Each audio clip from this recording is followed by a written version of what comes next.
We spend our lives chasing after answers: how to be happy, how to feel enough, how to finally breathe. But what if the truth isn't something far away to be found, but something quiet we've overlooked 1,000 times? Not in what we add, but in what we let go. Welcome to Trandy Wisdom, where every story is truly captivating. There are truths so simple, they almost vanish beneath the noise of modern life. Truths that do not shine brightly, but endure, like stones in a riverbed, smoothed by time, hidden beneath the current. 3 of these truths have shaped lives for centuries. They do not promise perfection. They do not erase pain.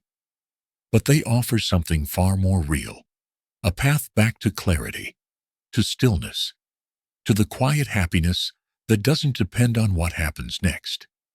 Today, we step gently into these teachings, not to be told what to do, but to remember what we've always known.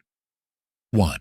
Do not hate, because life is too short to waste time.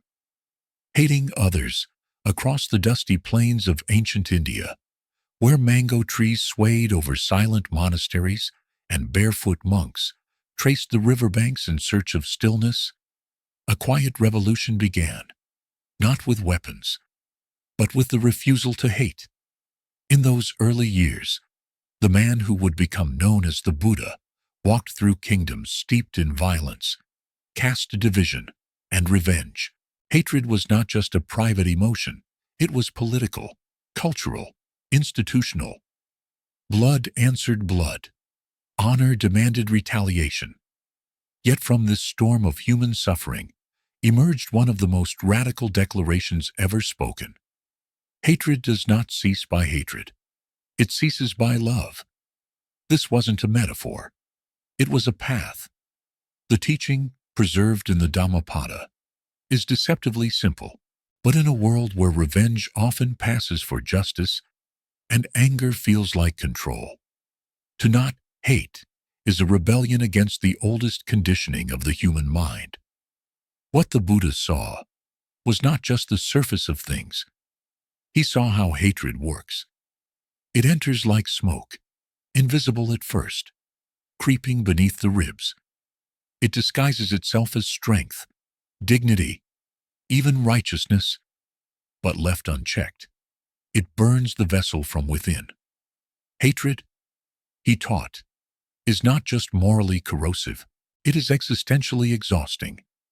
It binds the mind to suffering, perpetuating the cycle of samsara, the endless loop of birth, death, and rebirth, driven by attachment and aversion. In one story preserved in early Buddhist texts, a man whose family had been killed by a rival tribe approached the Buddha, seeking counsel. His eyes were fire. He wanted justice, swift, merciless, final, but the Buddha asked him a question that didn't satisfy his thirst for revenge. If you set fire to another's house, will your own cease burning? The man fell silent, and in that silence, the seed of awakening was planted. To not hate is not weakness. It is not about being passive in the face of cruelty or injustice. Rather, it is the willingness to interrupt the chain reaction of pain before it multiplies. In the language of the early teachings, it is the practice of metta, a quality often translated as loving kindness, but more accurately described as the deliberate cultivation of goodwill, even in the presence of harm. This is no easy task. The impulse to lash out, to condemn, to dehumanize, comes swiftly. When wronged, our bodies respond with heat, with tension, with stories that justify our rage. These reactions are not moral failings. They are biological. But the Buddha taught that liberation lies not in obedience to instinct, but in the ability to see through it. So how does one practice non-hatred in a world brimming with reasons to hate? Begin with the breath, not as a ritual, but as a return. Feel it come and go without resistance.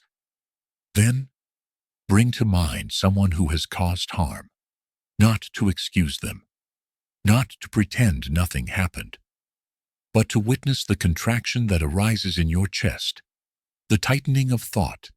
Stay, watch, let the heat of anger dissolve in the light of awareness. This is the field in which metta is planted. It is not sentimental. It does not demand liking. It does not erase justice, but it insists that we do not become the very thing we oppose. It insists that we preserve our own clarity, our own freedom.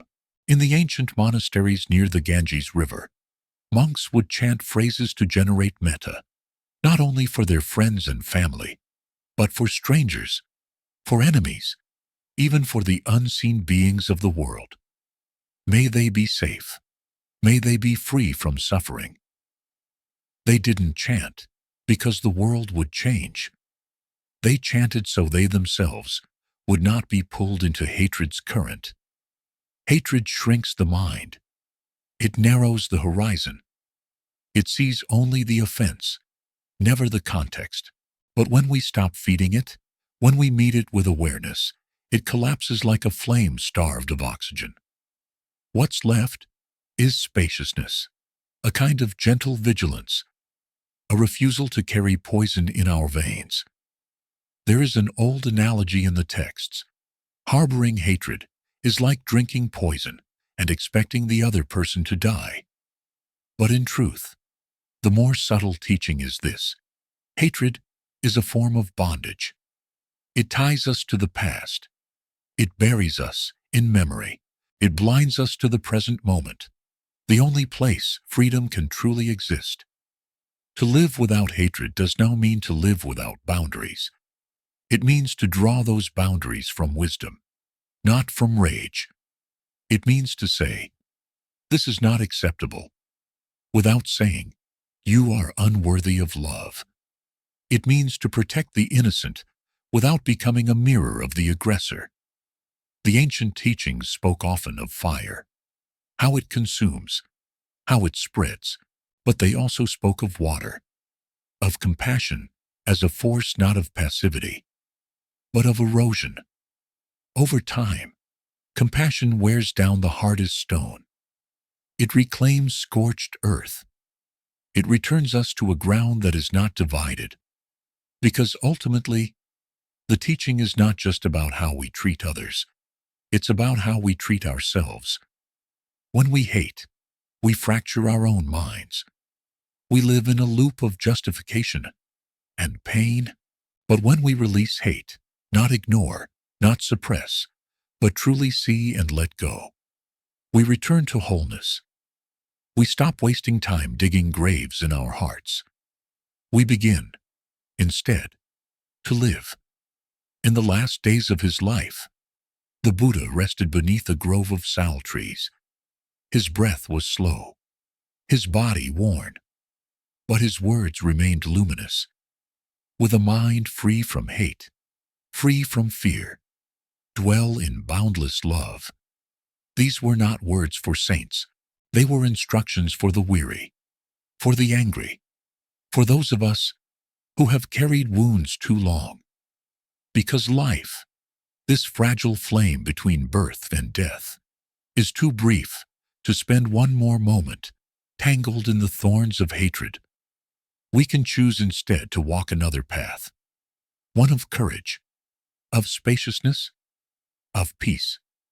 And it begins here, with the willingness to say, "I will not hate," not because they deserve it, but because I deserve to be free. 2. Don't compare. Don't try to be someone else. Try to be the best version of yourself.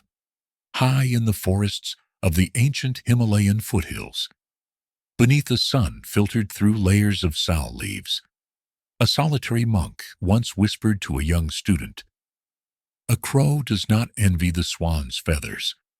The lotus does not wish to be a rose." In that quiet exchange, surrounded by trees older than kingdoms, lay one of the most liberating truths ever spoken. Comparison is the thief of inner peace. From the earliest scrolls preserved in the Buddhist tradition, this message has been whispered again and again, not in sermons of grandeur, but in the smallest gestures of insight. The Buddha never urged his disciples to become copies of one another. Instead, he invited them into the uncharted country of themselves to awaken the sleeping qualities of wisdom, compassion, and clarity already hidden within. In the world of ancient India, as in ours today, status was everywhere. Castes, wealth, roles, the glinting ornaments of comparison were as seductive then as the glow of screens now. To look at another and feel less, to hear of someone's achievements and immediately question your own worth. It is a silent wound and nearly universal. Yet the Buddha saw it clearly. He named it, and more importantly, he offered a way out. One of the most poignant teachings comes in the form of a parable. A disciple once asked the Buddha, "Why does that monk sit closer to you than I do? Does he not make more mistakes than I?" And the Buddha replied, "If two travelers walk the same path, one on horseback and one on foot, do they arrive at the same time?" The student was silent. Then the Buddha said, "Your only task is to walk, not to compare strides." In this ancient image, a profound truth is encoded. Spiritual maturity is not a competition, nor is happiness, nor is value. Each person carries their own map, their own mountain, their own terrain of lessons and losses. When we compare, we abandon our own path and attempt to walk in shoes not made for our feet. Nature, in its endless quiet, teaches this with elegance. The banyan does not shrink beside the Bodhi tree. The moon does not compete with the sun. In the desert, the cactus blooms late, but blooms still.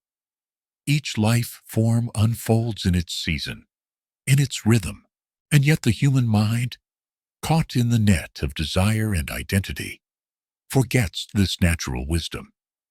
The early Buddhists called this affliction mana, conceit, not in the form of arrogance alone, but in the very act of measuring ourselves against others. I am better than, I am worse than, I am equal to. All three, the Buddha warned, are distractions from truth, because the truth is beyond measure. A blade of grass, said the elders, is no less sacred than the mountain. So too, the humble moment of self-understanding is no less valuable than the public display of success. To free oneself from comparison is to reclaim the vastness of one's own nature. It is to return to the breath without needing applause, to eat without needing to post, to learn without needing to outperform. It is to see that the jewel we chase is in others' hands is already buried in our own. But how do we begin? In a world shaped by constant exposure to others' lives, edited, enhanced, presented for effect, how do we stop the mind from wandering into envy? The answer lies not in isolation, but in introspection. In the language of the early suttas, the practice of sampajanya, clear comprehension, becomes essential. It is the ability to observe the arising of thoughts without becoming entangled in them. To notice, comparison is here. To feel its heat, and then, like a breeze through a curtain, to let it pass. In the monasteries of the Ganges plain, novice monks are still taught to recite their intentions before dawn, not to be the best, not to surpass, but simply, may I be mindful today. May I act with care. This vow, humble in tone, is revolutionary in impact. It shifts the focus from others to the present moment, from judgment to awareness. To stop comparing does not mean we lose ambition. It means we redefine it. Rather than asking, "Am I better than them?" we ask, "Am I closer to truth than I was yesterday?" The mirror is no longer external.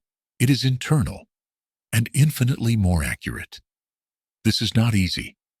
There will be days when someone else's life appears brighter, smoother, more loved. Days when your own efforts feel like rain on stone. But remember, rain shapes the stone, slowly, silently, just as effort, uncelebrated, still transforms the soul. The Buddha's life was not one of spectacle. He walked, barefoot, under the sun. He listened to the cries of beggars and kings alike. He slept beneath trees. He offered presence, not perfection. And in doing so, he modeled a way of being that did not depend on comparison, but on clarity. You aren't here to be someone else. You are not here to perform your worth.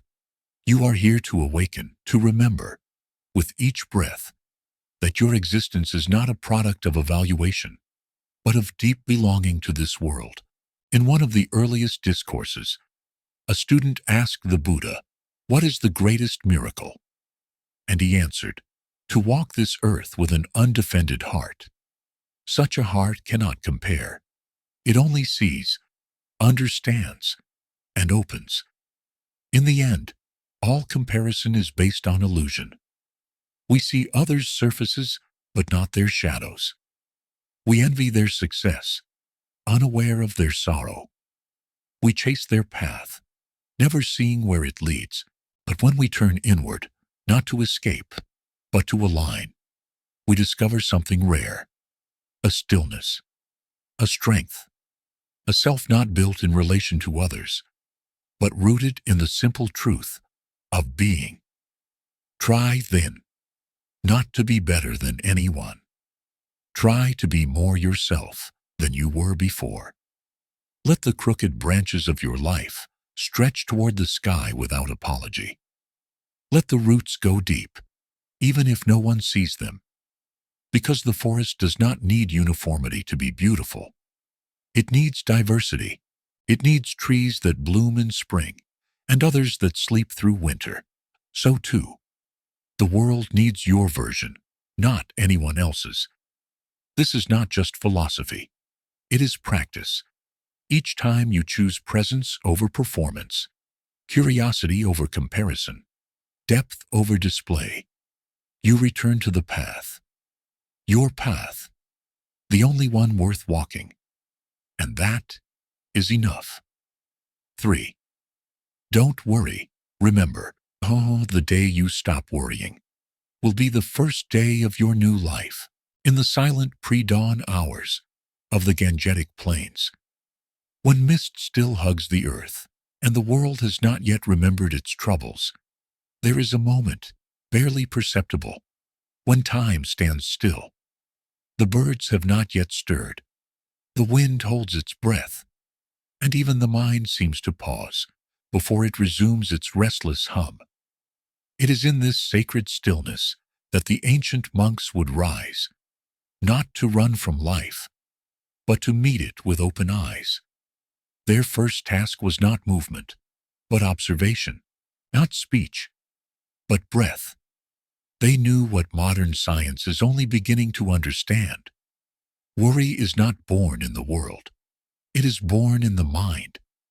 The Buddha taught that the root of suffering is not in the events themselves, but in our clinging to them, our grasping, our fear, our endless rehearsals of what might go wrong.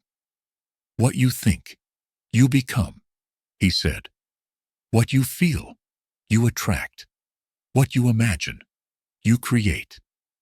And the most persistent creation of the untrained mind is worry. Worry whispers in the quiet moments, loops through the mind like a broken chant. It masquerades as preparation, as care, as love. But beneath the surface, it is something else. The refusal to be here. Worry lives in the future, in imagined outcomes and invented disasters. It is a projection of control onto a reality that is inherently uncontrollable. In the Buddhist tradition, this restlessness is called vitakka vikara, discursive thought, the endless spinning of mental stories. The Buddha did not condemn thought itself, but he taught that without awareness, thought becomes a prison, worry becomes the warden, and freedom, though always available, slips just out of reach. To understand this is not merely intellectual, it requires stillness. Imagine a forest pool, stirred by wind. The surface breaks, ripples, distorts the reflection of the sky. But when the wind dies down, the water returns to clarity. So, too, the mind clouded by worry cannot see the truth of life. It sees only distorted fears, old projections, shadows mistaken for substance. The Buddha often used the metaphor of the raft. Just as a raft is used to cross the river, but is not carried on the back afterward, so too are thoughts and plans meant to serve a purpose, then be let go. Worry is like clutching the raft long after the crossing is over, dragging it across dry land, exhausted, confused why the journey feels so heavy. But how does one let go? How do we stop worrying when the world is so uncertain? When pain comes without warning? When loss is inevitable? The answer, like most things in the Dhamma, is found not in control, but in clarity. Begin with breath, not as an escape, but as a return. The breath is not tomorrow. It is not yesterday. It is now. And in this now, the imagined future cannot exist. The body breathes without worry. The heart beats without anxiety. Life moves without needing to be pushed. Then, observe. Notice how worry speaks in the mind. What tone does it use? What assumptions does it make? Whose voice does it resemble? Often, we inherit our worries, our parents, our cultures, our younger selves, without ever questioning their truth. But when seen clearly, worry loses its grip. It becomes just another cloud in the sky of awareness, visible, but passing. In the monastic forests of ancient India, monks were taught to reflect on impermanence, not to frighten themselves, but to understand everything that arises, passes. The worry of today will be forgotten next year. The fear that paralyzed you yesterday is already a ghost. To see this is not pessimism, it is liberation. The Buddha encouraged his followers not to deny uncertainty, but to make peace with it. All compounded things are subject to change, he said. Strive on with diligence. Not strive in fear, not strive in panic, but with awareness, with care, with the understanding that worry does not protect, it distracts. There is a legend of a hermit who lived beside a river in northern India. Each day, he would build a small dam of stones to prevent the current from washing away his hut. Each night, the river would rise and sweep it away. One day, a traveler asked him why he did not simply move his hut higher. The hermit smiled and said, "Because the river teaches me surrender." This is the core of the teaching. Worry is resistance. Peace is surrender, not to apathy, but to the truth of things, that we cannot control every outcome, that suffering is part of the human story, that what matters most is not what happens, but how we meet it. When you stop worrying, you do not stop caring. You stop rehearsing pain. You stop mistaking imagination for reality. You stop draining the present in service of a future that may never come. You begin, instead, to live. You begin to feel the wind again, not as a forecast of storms, but as a presence on your skin. You hear your child's laughter, not as a potential loss, but as a song of now. You drink your tea, not while solving 5 problems in your head, but while tasting the warmth, the silence between sips, the quiet joy of being here. This is the new life the teaching speaks of. Not a life without difficulty, but a life without the extra layer of suffering that worry always brings. A life lived with eyes open, heart steady, breath deep. In the end, the practice is simple. Not easy, but simple. Notice the worry. Name it. Breathe. Release. Begin again. Because the day you stop worrying is not a day on the calendar. It is a choice, a moment, a turning. And it can happen now, right here. As you read these words, you are not your thoughts. You are not your fears. You are the space in which they arise and fall. The sky, not the storm. The stillness beneath the waves. And in that stillness, a new life begins. The path that leads back to you. Some truths arrive not as thunder, but as quiet footsteps, soft, persistent, and unmistakably familiar. They do not demand belief. They simply ask that we pause long enough to notice what's always been there. Don't hate, don't compare, don't worry. Taken alone, each is a gentle teaching, but together, they form a map, a way out of the tangled forest of modern suffering, not by changing the world, but by changing the way we stand within it. Hatred contracts the heart. It draws sharp lines where there should be space. But the moment we refuse to meet violence with more violence, something astonishing happens. The world begins to soften. Even if nothing outside us changes, the war inside us ends. Comparison blinds us. It measures our worth by someone else's reflection. But the day we stop trying to be anyone else, we return to the unrepeatable, untamed truth of who we are. We realize that becoming ourselves is not a detour. It is the path. Worry paralyzes the present. It steals joy before joy has even arrived. But the moment we stop rehearsing future pain, we begin to taste the full flavor of now. We wake up, not in theory, but in the breath, the body, the life we've been given. In the ancient teachings of the Buddha, freedom was never described as something far away. It was not reserved for saints or sages. It was not found in temples or texts alone.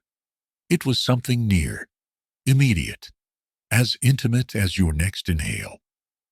What keeps us from it is not the size of our problems, but the weight of what we carry. Grudges not yet dropped, identities not yet questioned, futures not yet surrendered.